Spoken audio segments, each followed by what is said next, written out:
Good day, good people. This Sunday it is the feast of James the Apostle.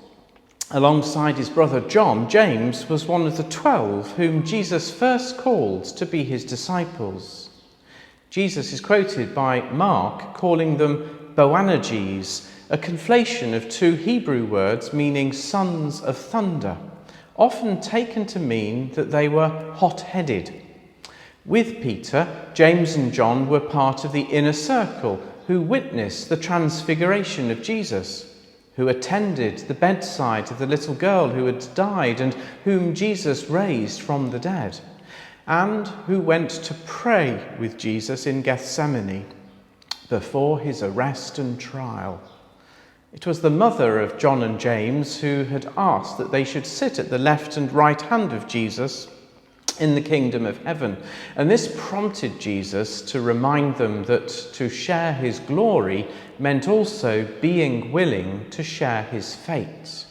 And James was indeed one of the first Christian martyrs killed by the sword in Jerusalem, the site of his martyrdom marked by the Armenian cathedral in the Old City.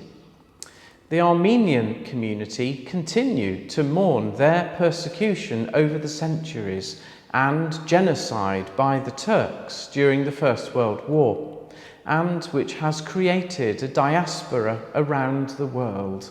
Yet another story of displaced peoples caught up in the land-grab politics of empire, which still stalk our world. The Armenians were the first nation to make Christianity their official religion, having been evangelized by another of the 12 disciples, Bartholomew. Calling to mind the apostolic roots of our faith is not just dry as dust history.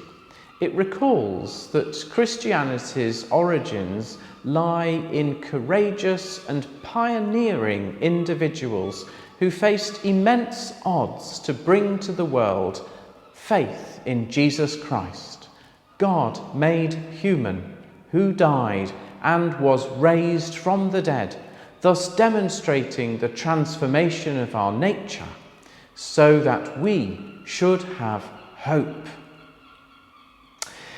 In his book, The Politics of Hope, former Chief Rabbi Jonathan Sacks argued that there are two concepts of a free society, one liberal, the other libertarian, and that for the past 50 years the libertarian view has prevailed.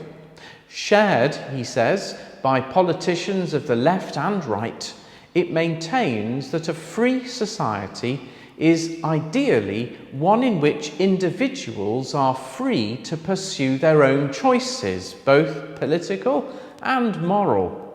He argues that this view has given rise to a social disorder bleaker than any within living memory.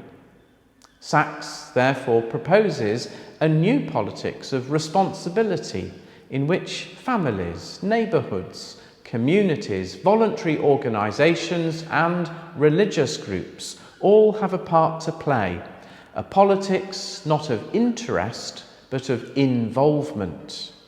The fundamental question is how we as a society move from the politics of despair to the politics of hope. This way of thinking has informed our PCC's decision to sustain the mitigations in church which are preventing the spread of COVID-19, including the wearing of face coverings, sitting apart and using a one-way system.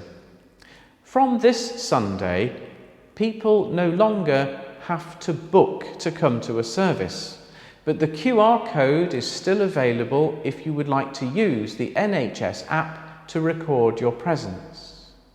We will relax the rule on only 6 people singing and allow the whole choir, which if everyone came would be about 8 or 9 people, to sing, but for the rest of us for the time being to listen to the singing, and they would be sitting away from the main body of the congregation as hitherto, in the space under the gallery. We will follow developments but look forward to introducing further relaxations after the 16th of August, when the government plans that no one who has had 2 vaccinations will have to self-isolate. We have also resolved to experiment with some bookings of the church hall for family celebrations at the end of July, with safeguards built in to ensure that anyone who uses the church hall can be confident that it will be safe to do so.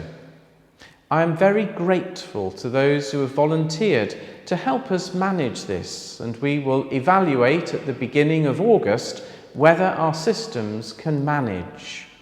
In any event, we take the liberal view that a responsible but managed approach will ultimately be more liberating than a libertarian view of anything goes. And in a world of despair, this is our witness of hope.